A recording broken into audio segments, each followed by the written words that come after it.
கர்த்தருக்குள் மிகவும் அன்பான சகோதர சகோதரிகளை, இந்த அருமையான சுகமளிக்கும் செய்தியை உங்கள் மத்தியிலே கொண்டு வருவதற்கு கர்த்தர் தந்த கிருபைகளுக்காய் நான் நன்றி செலுத்துகிறேன். பிரியமானவர்களே, ஹல்லேலூயா.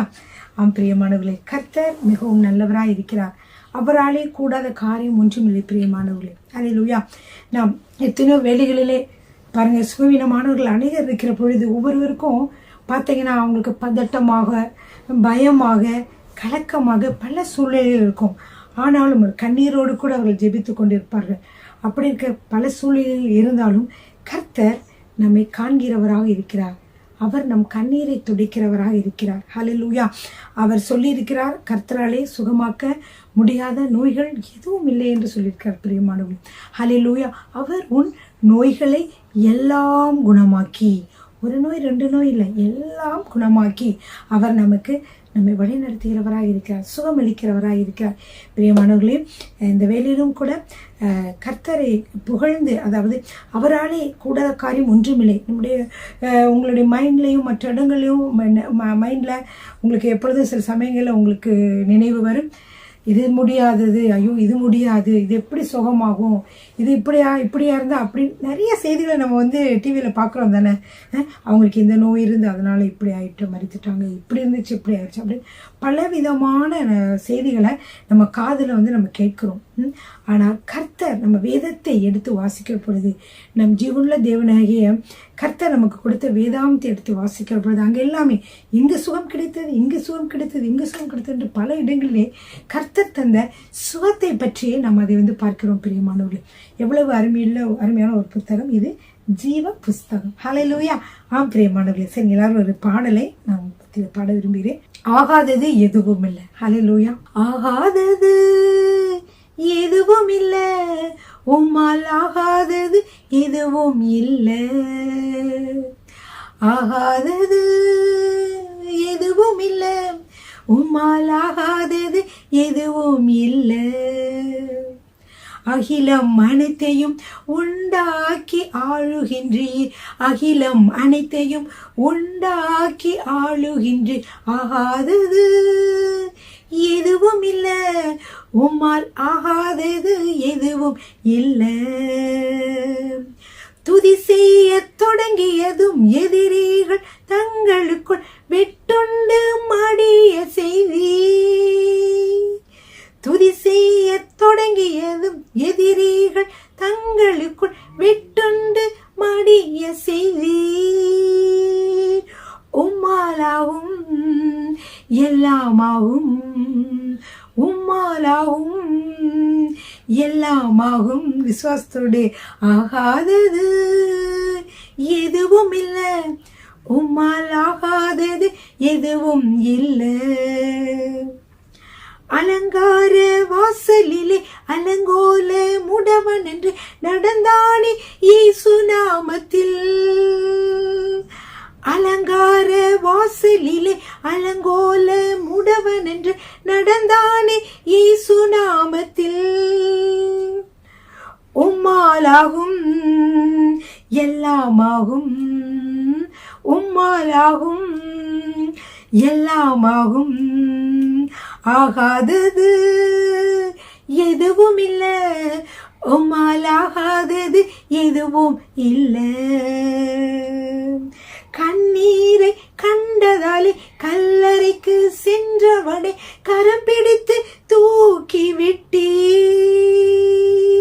கண்ணீரை கண்டதாலே கல்லறைக்கு சென்றவனை கரம் பிடித்து தூக்கி விட்டீர். உம்மாலாகும் எல்லாமாகும், உம்மாலாகும் எல்லாமாகும். ஆகாதது எதுவும் இல்லை, உம்மால் ஆகாதது எதுவும் இல்லை. ஆமீன், ஆமீன். ஆகாதது எதுவும் இல்லை, உம்மால் ஆகாதது எதுவும் இல்லை.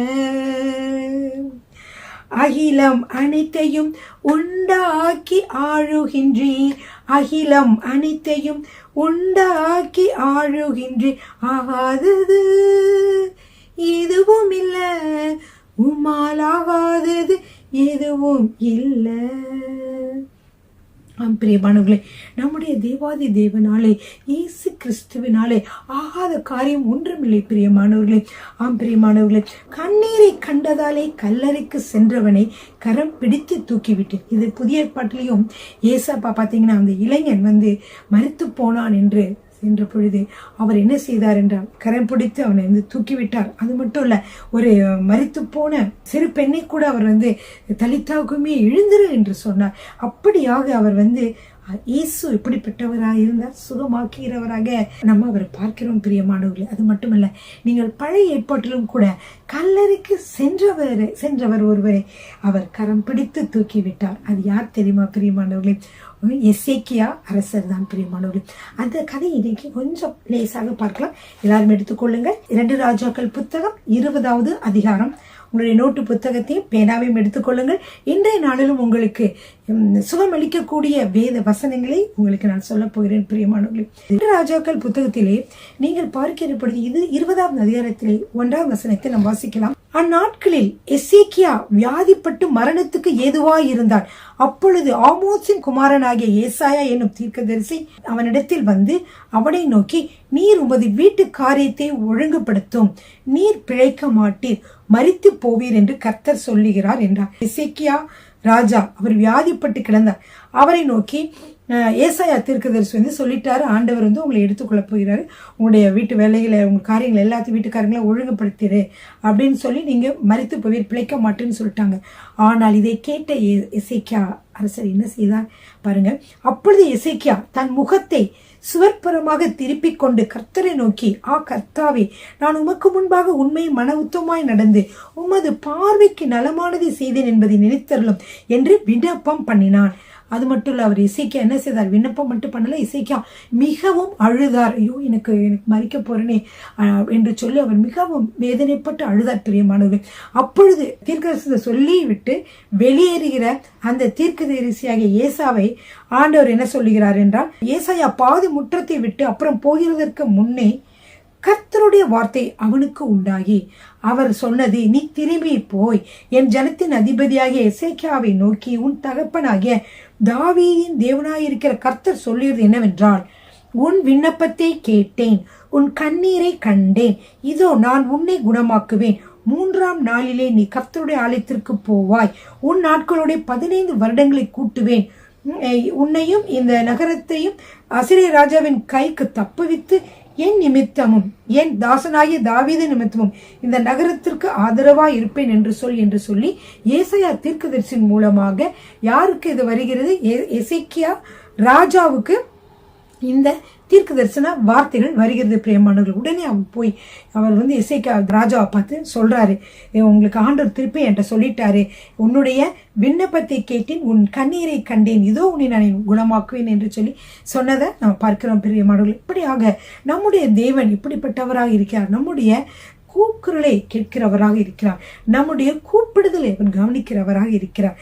அது மட்டுமல்ல, அவர் இதோ உன் கண்ணீரை கண்டேன், உன்னுடைய விண்ணப்பத்தை கேட்டேன் என்று சொல்லுகிறார். பிரியமானவர்கள், அப்படியாக இவர் அழுது கொண்டிருந்த பொழுது உடனே என்ன செய்தார் என்றால், ஆண்டவர் உன்னோட ஆதரவாய் இருப்பேன், நீ கவலைப்படாத, தாவீதினுடைய நிமித்தமாக நான் உன்னோடு இருப்பேன் என்று சொல்லிவிட்டார் ஆண்டவர். அப்படியாக அவர் இருந்தார். அப்பொழுது என்ன செய்தார்களா, உங்களுக்கு எல்லாம் தெரியும், அத்திப்பழ அடையை கொண்டு அந்த பிளவையின் மேல போடுகிற பொழுது என்ன நடக்கும்? அந்த பிளவையின் மீது போடுகிற பொழுது நீ சுகம் பெறுவாய் என்று ஆண்டவர் சொன்னார். அதன்படியே ஏசாயா செய்கிறதை பார்க்கிறோம். அதே மாதிரி அவர் என்ன செய்கிறார்? குணமாகிறதுக்கு அவர் கேட்கிறாரு, ஆண்டவர் என்னை குணப்படுத்துவாரா? உண்மையிலே என்னை குணப்படுத்துவாரா? என்னை குணப்படுத்துறதுக்கு என்ன அடையாளம் அப்படின்னு கேட்கிறாரு. அப்போ அவர் சொல்றாரு, 10 இந்த சூரிய பாகையில் 10 பாகை நான் பின்னிட்டு போக வைக்கிறேன். பின்னிட்டு போகணுமா முன்னிட்டு போகணுமான்னு. அப்போ 10 பாகை பின்னிட்டு போகிறது அது ஈஸி, முன்னிட்டு போக சொல்லுங்க அப்படின்னு சொன்னோன்னா, அதே மாதிரி கர்த்தர் அந்த அடையாளத்தை காட்டுகிறதை பார்க்கிறோம். பிரியமானவர்களே, அல்லேலூயா. இந்த நாளிலே நான் விசுவாசத்தை தரக்கூடிய, அதாவது சுகத்தை அழிக்கக்கூடிய விசுவாசமுள்ள ப்ராமிசஸை இப்போ நான் உங்க மத்தியில் சொல்ல போறேன். சரிங்க பிரியமானவர்களே, உங்களுடைய வேதாந்தத்தை எடுத்துக்கொள்ளுங்கள். சுகம் அளிக்கக்கூடிய அற்புதமான தேவனுடைய வசனங்களை சொல்ல போகிறேன். பிரியமானவர்களே, எத்தனை கூற்றுகள் நீங்கள் யூடியூப் மூலம் கேட்டாலும், மற்ற செய்திகள் மூலியமாக நீங்கள் எத்தனை கேட்டிருந்தாலும் அதையெல்லாம் அழித்து உங்களுக்கு சமாதானத்தையும் சந்தோஷத்தையும் நோயிலிருந்து சுகத்தையும் கொடுக்கக்கூடிய அற்புதமான வசனங்களை இந்த வேளையில் நான் உங்களுக்கு சொல்ல போகிறேன். யோபு 5ஆம் அதிகாரம் 9வது வசனம்.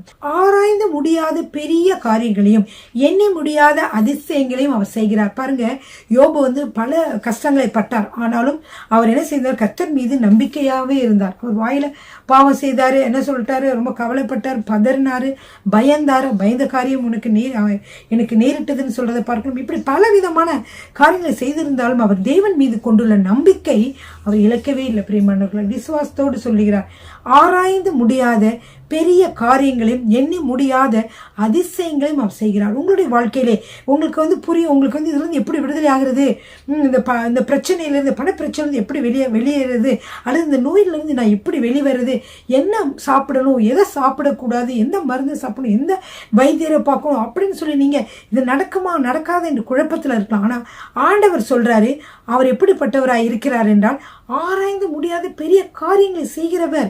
அவர் எண்ணி முடியாத அதிசயங்களை உங்களுக்கு செய்கிறவராய் இருக்கிறார்.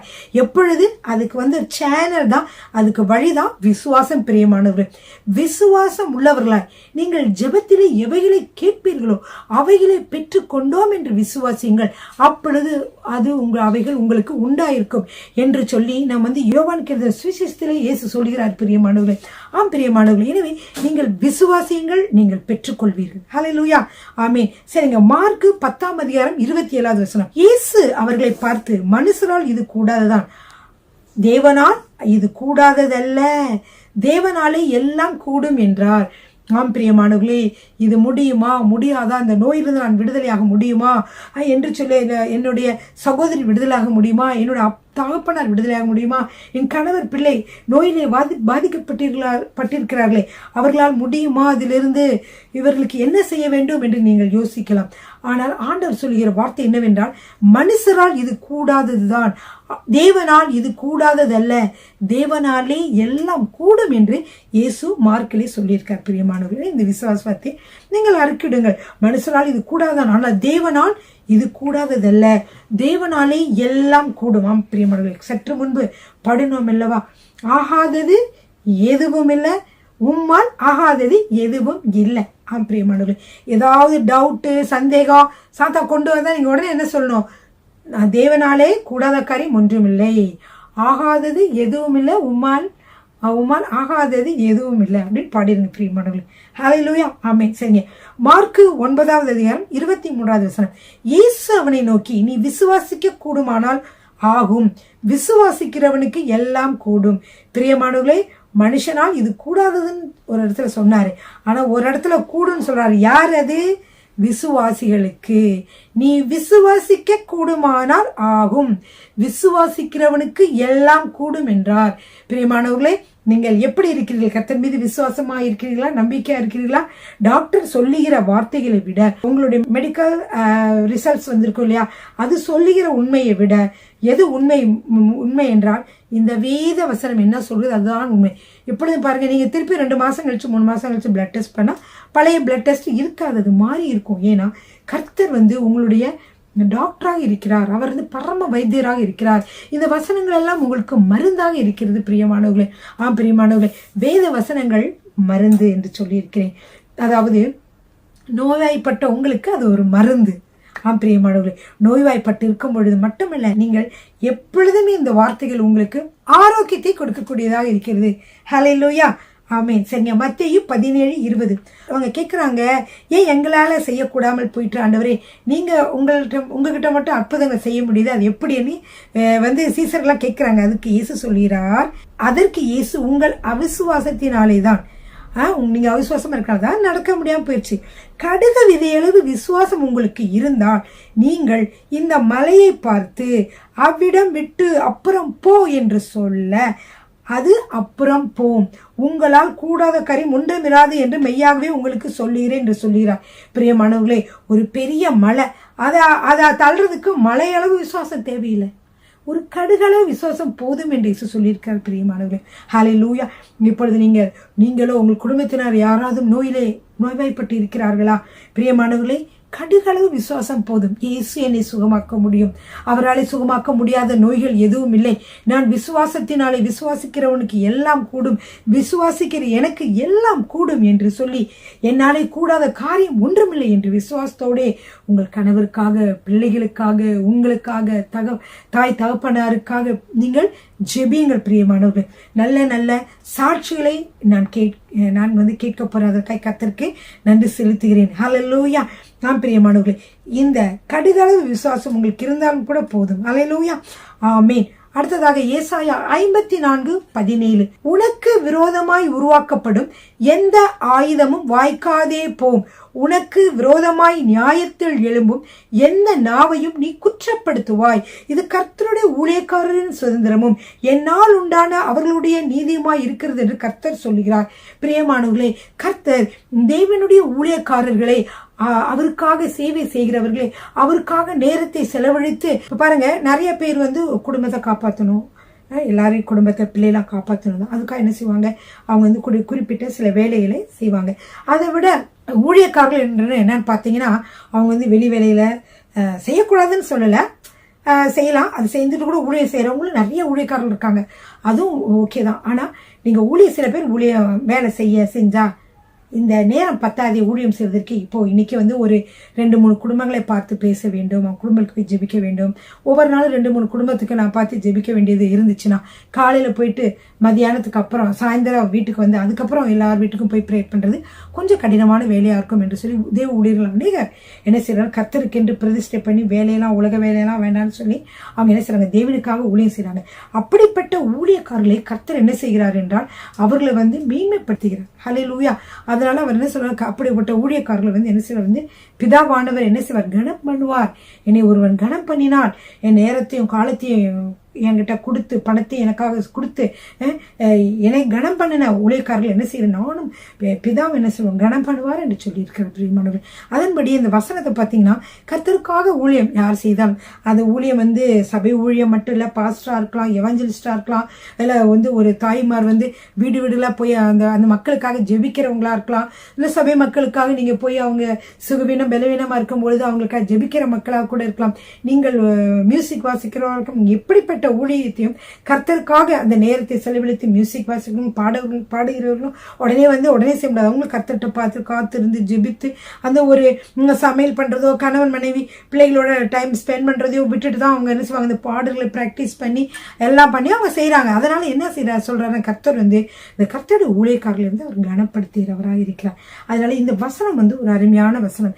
இது எந்த நோய்வாய்ப்பட்டிருந்தாலும் அல்லது உங்களுக்கு விரோதமாக, தேவ ஊழியர்களுக்கு விரோதமாக எந்த வார்த்தைகள் சொல்லப்பட்டிருந்தாலும் நீங்கள் கலங்க வேண்டாம், பயப்பட வேண்டாம், நீங்கள் திகைக்க வேண்டாம். ஏனென்றால் கர்த்தர் உங்கள் தேவனாக இருக்கிறார். அப்போ அவர் ஒரு வசனம் சொல்கிறார், என்னவென்றால் ஏசாயா 54:17, உனக்கு விரோதமாய் உருவாக்கப்படும் எந்த ஆயுதமும் வாய்க்காதே போம். உனக்கு விரோதமா செய்வினையோ, மந்திரமோ, பிள்ளை சூனியங்களோ எது செய்தாலும் அதுக்கு என்ன இல்லை, சக்தி இல்லை, பலன் இல்லை, உங்களை மேற்கொள்ள முடியாது, உங்க எல்லைக்குள்ளேயே வர முடியாது. உனக்கு விரோதமாய் உருவாக்கப்படும் எந்த ஆயுதம் வாய்க்காதேப்போம், உனக்கு விரோதமாய் நியாயத்தில் எழும்பும் எந்த நாவையும் நீ குற்றப்படுத்துவாய். இது நீ கர்த்தருடைய ஊழியக்காரன் சுதந்திரமும் என்னால் உண்டான அவர்களுடைய நீதியமாய் இருக்கிறது என்று கர்த்தர் சொல்லுகிறார். ஹல்லேலூயா. சரி பிரியமானவர்களே, அடுத்த வசனம் சங்கீதம் 34:17, நீதிமான்கள் கூப்பிடுகிற பொழுது கர்த்தர் கேட்டு அவர்களை அவர்களுடைய எல்லா உபத்திரவங்களுக்கும் நீங்களாக்கி விடுகிறார். பிரியமானவர்களே, இங்க நீதிமான்கள் என்றால் நீங்க நினைச்சு உடனே, ஐயோ நீ காலையில நான் சரியா ஜெபிக்கல, மத்தியானம் நான் இப்படி பண்ணிட்டேன், சாயந்தரம் இந்த மாதிரி பண்ணிட்டேன், ஐயோ நீ இப்படி வீட்டு வேலையில இருந்துட்டேன், நான் ஒரு பாவி, எப்படி அப்படிலாம் நினைக்காதீங்க. நீதிமான்கள் என்று இங்கே குறிப்பிடுகிறது என்னவென்றால், இயேசு கிறிஸ்துவின் இரத்தத்தினாலே சுத்தமாக கழுவப்பட்டு நீதிமானாக்கப்பட்ட ஒவ்வொருவரையும் குறிக்கிறது. எனவே நீதிமானாகிய நான் கூப்பிடும் பொழுது கர்த்தர் கேட்டு என்னுடைய எல்லா உபத்திரவங்களுக்கும் நீங்களாக்கி விடுகிறார். இப்படி பர்சனலைஸ்டு பண்ணி உங்களுக்காக உள்ள ஒரு வாக்கியமாக இதை மாற்றி உங்களை நோட்டு புத்தகத்தில் எழுதி இதை நீங்கள் அறிக்கையிடுங்கள். ஏனென்றால் நீங்கள் இயேசு கிறிஸ்துவின் இரத்தத்தினாலே நீங்கள் நீதிமான்களாக்கப்பட்டிருக்கிறீர்கள். ஹல்லேலூயா. எனவே இது மாறுத்தரம் எதுவுமே கிடையாது. எனவே நீங்கள் அனைவரும் இயேசு இரத்தத்தினாலே மீட்கப்பட்ட ரட்சிக்கப்பட்ட ஒவ்வொருவரும் எப்படி இருக்கீங்க, நீங்கள் நீதிமான்களாக இருக்கிறீர்கள். ஹல்லேலூயா. அப்ப நீங்க என்ன சொல்லணும், நீதிமானாகிய நான் கூப்பிடும் பொழுது கர்த்தர் கேட்டு என்னுடைய எல்லா உபத்திரவங்களுக்கும் நீங்களாக்கி விடுகிறார். ஹல்லேலூயா. அப்படி நீங்க சொல்லி நீங்க விசுவாச அறிக்கையிடுங்க. கவலைகள், பாரங்கள் எந்த சூழ்நிலையிலும் கர்த்தர் உங்களை விடுவிக்க வல்லவராய் இருக்கிறார். ஹல்லேலூயா. அடுத்த வார்த்தை என்னவென்றால் சங்கீதம் 34:19, நீதிமானுக்கு வரும் துன்பங்கள் அநேகமாயிருக்கும், கர்த்தர் அவைகள் எல்லாவற்றிலும் நின்று அவனை விடுவிப்பார். உங்களுக்கு ஏதாவது கஷ்டங்கள், துன்பங்கள் மத்தியிலே கடந்து செல்கிறீர்களா? கடன் பிரச்சனைகள் மத்தியிலே நீங்கள் கடந்து செல்கிறீர்களா? நீங்கள் விசுவாசத்தோடு சொல்லுங்கள், நீதிமானுக்கு வரும் துன்பங்கள் அநேகமாய் இருக்கும், ஆனாலும் கர்த்தர் அவைகள் எல்லாவற்றிலும் நின்று என்னை விடுவிப்பார். எனக்கு வரும் துன்பங்கள் அநேகமாய் இருக்கும், ஆனாலும் கர்த்தர் அவைகள் எல்லாவற்றிலும் இருந்து என்ன செய்வார்? என்னை விடுவிப்பார். இது கொஞ்ச நாள் இந்த பிரச்சனை முடிஞ்சிரும், இந்த பண பிரச்சனை கொஞ்ச நாள் தீந்துரும், இந்த வியாதி பிரச்சனை கொஞ்ச நாள் தீந்துரும், என் குடும்ப பிரச்சனை சிறிது நாளிலே தீர்ந்து விடும் என்று சொல்லி விசுவாசத்தோடு நீங்க அறிக்கையிடுங்கள். உங்களுடைய மரணமும் ஜீவனும் உங்கள் நாவின் அதிகாரத்தில் இருக்கிறது என்று நீதிமொழியிலே நாம் வாசிக்கிறோம் பிரியமானவர்களே.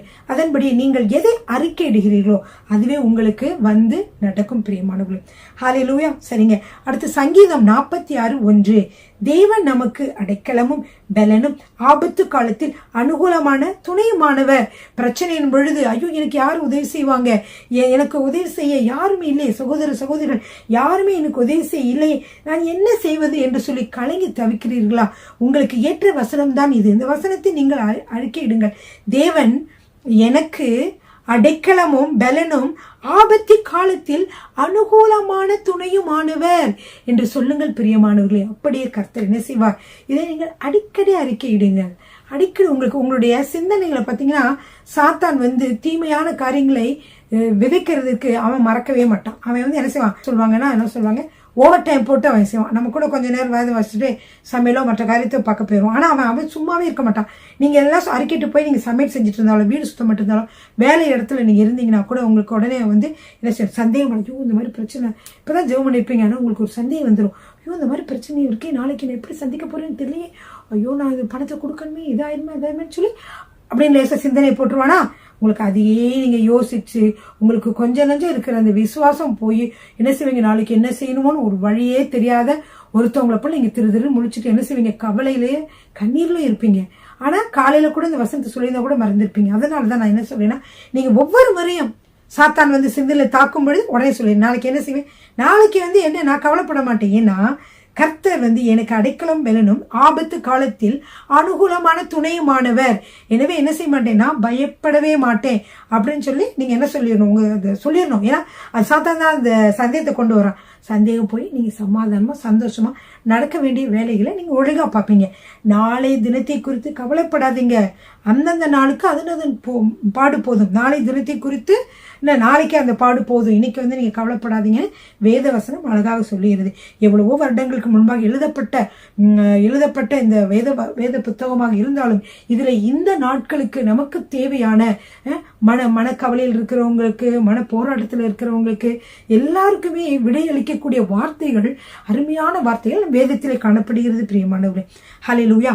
சரிங்க. அடுத்து பாருங்க, சங்கீதம் 46:10, நீங்கள் அமர்ந்திருந்து நானே தேவன் என்று அறிந்து கொள்ளுங்கள், ஜாதிகளுக்குள்ளே உயர்ந்திருப்பேன், பூமியிலே உயர்ந்திருப்பேன். ஏதாவது ஒரு பிரச்சனையில இருக்கீங்களா, வியாதியில இருக்கீங்களா, எதுவா இருந்தாலும் ஆண்டவர் சொல்றாரு, நீங்கள் அமர்ந்திருந்து நானே தேவன் என்று அறியுங்கள்.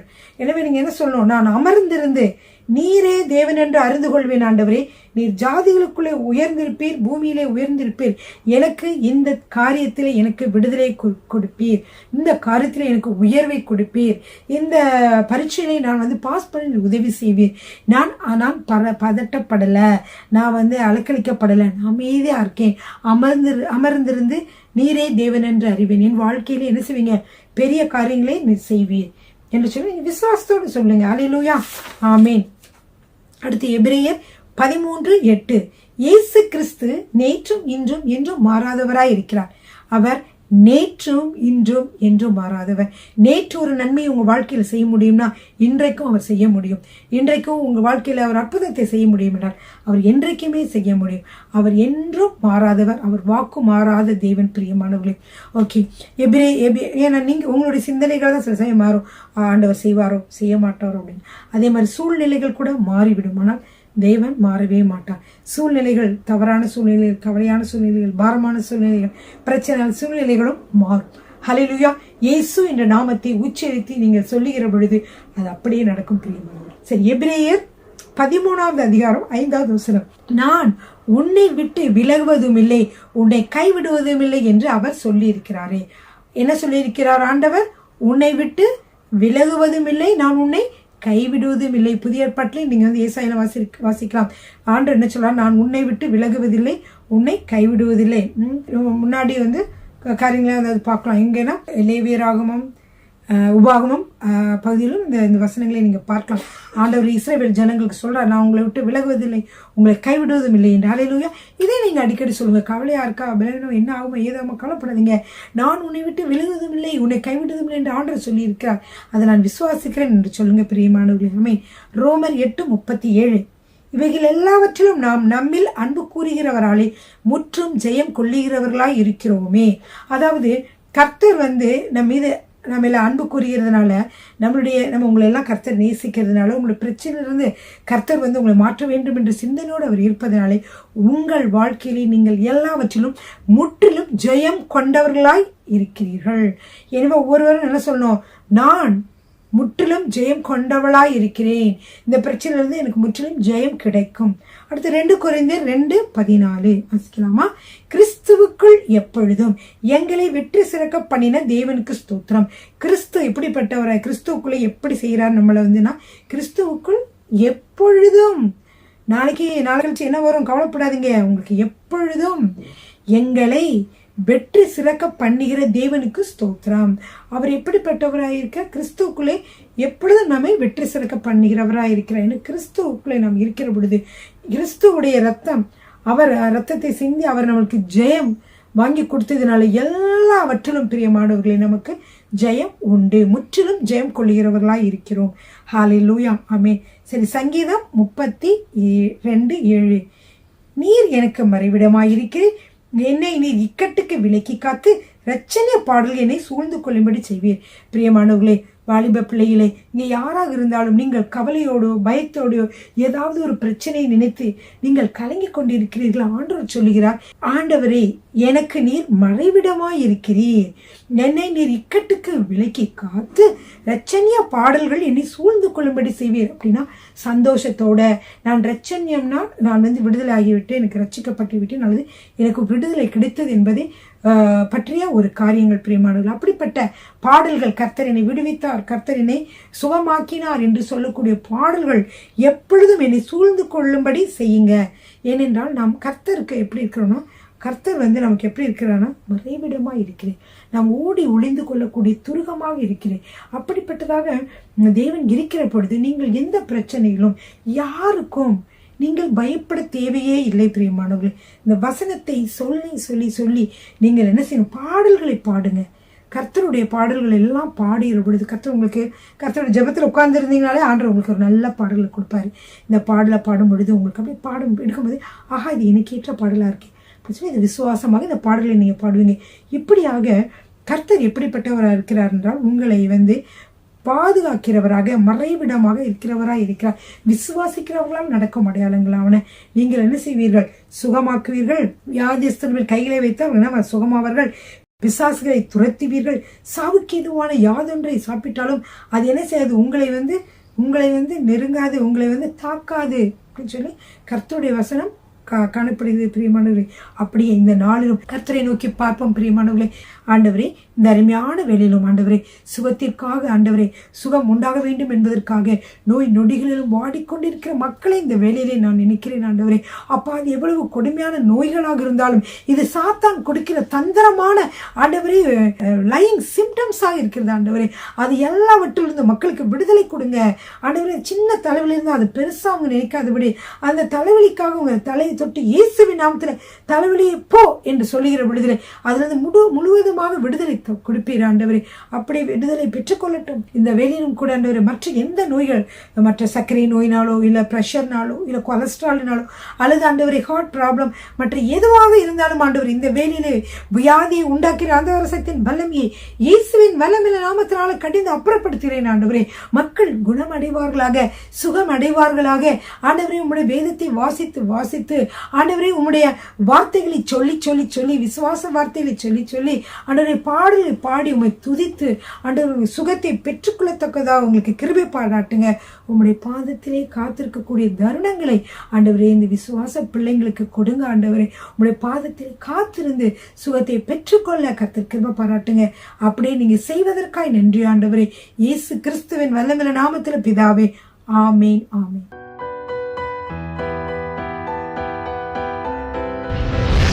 கர்த்தர் உங்களை ஆசீர்வதிப்பாராக.